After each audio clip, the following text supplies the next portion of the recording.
Mais quand il est pour ne pas se plaindre de vos commandements, il vous sert avec joie dans votre église. Et...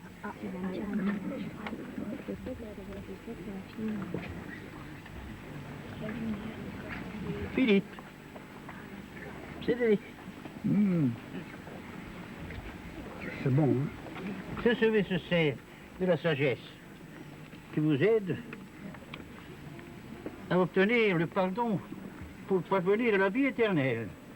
Vous avez célébré combien de mariages, combien de baptêmes? Ah, j'en sais plus. J'ai perdu le nombre.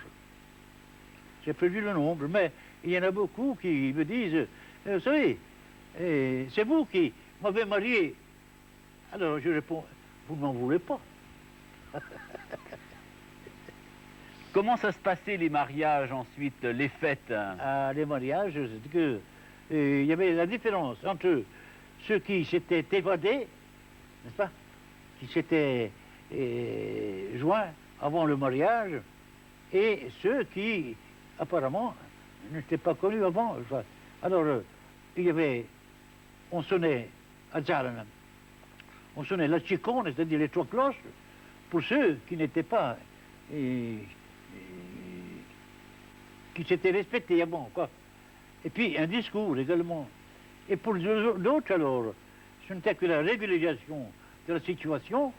Et alors, il fallait faire la messe à 8 heures du matin, sans discours et sans la cloche, la grosse cloche, la chicone. Voilà la différence qu'il y avait. Oui.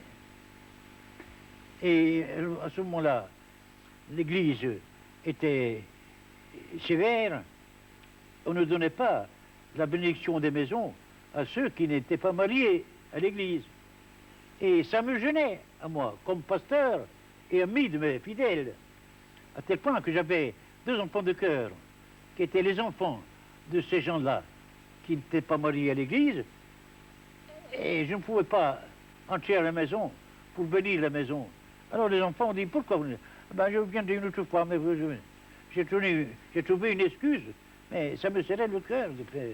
Maintenant, l'Église a changé, elle est plus large, Quel est pour vous le plus grand évêque en Corse? Je dis, chacun a son genre, mais le plus grand pontife, celui qui en imposait le plus, c'était Monseigneur Siméon. Monseigneur Siméon, qui ne se déplaçait que tous les 6 ou 7 ans dans les paroisses. Et il ne prêchait que 2 ou 3 fois par an, pas plus. Mais lorsqu'il prenait la parole, il avait tout, il n'avait pas besoin de micro, il avait une voix très forte qui portait... Et puis, il savait prêcher, à tel point que le jour de l'anniversaire de Napoléon Ier, en 1920, il a fait un discours, une homélie, sur la place des Palmiers. Il y avait Landry, il y avait Mauro Jaffar, il y avait Franchet d'Espéré, et tout le ministre. Eh ben, j'ai vu sautiller Mauro Jaffar, le grand ténor du barreau, sautiller en applaudissant Monseigneur l'évêque, tellement il avait été éloquent. C'est ici certainement qu'il a passé le plus de nombre d'heures. Fondée en 1870, cette chapelle Sainte-Marie, il l'a en partie restaurée. Il a donc choisi d'en faire sa dernière demeure. C'est avec précision qu'il a choisi l'emplacement de son tombeau, à la tête la Sainte Vierge et le crucifix en face. Faire descendre ici, évidemment, parce que je serais mort, pas vivant, hein. Il a orienté la Sainte Vierge du côté de Zalana, sa paroisse. Ainsi, les paroissiens pourront humblement venir le saluer au dernier jour. C'est bien discret, hein. À cet endroit, il a creusé sa tombe et a fabriqué de ses mains son cercueil. Lorsque je serai ici, je verrai mieux Dieu que maintenant. C'est moi-même qui l'ai fabriqué.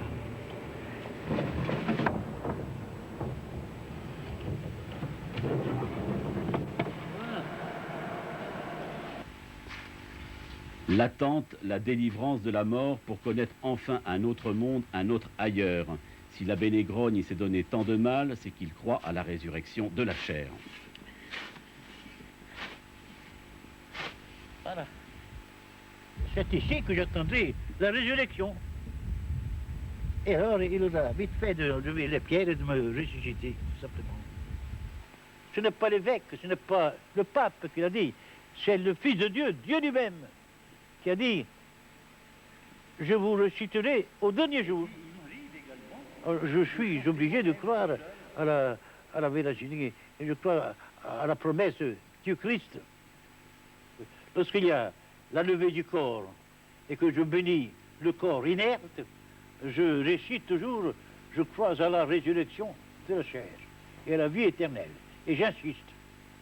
Napoléon Ier l'a déclaré à Sainte-Hélène avec le général Bertrand.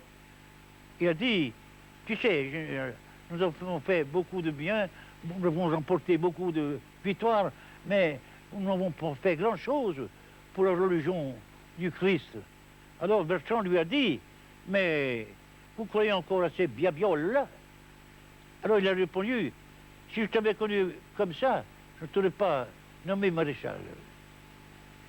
Je me connais un homme, et je te dis que le Christ est plus qu'un homme. Voilà la vie de Napoléon Ier.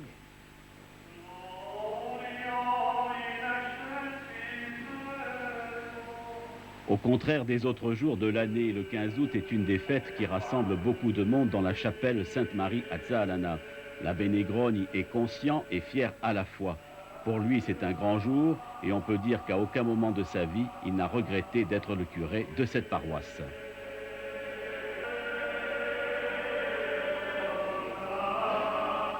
Vous n'avez jamais été tenté d'être évêque? Ah, jamais. Alors. Dieu merci, je n'ai jamais perdu la boussole, je dirais, pour viser à cette place-là. Non, je suis un pauvre curé de campagne, vous savez. Dieu merci, je connais mes moyens. L'abbé Negroni n'oublie jamais de refermer le portail de la petite chapelle, cette chapelle Sainte-Marie qui restera toujours pour lui son petit paradis.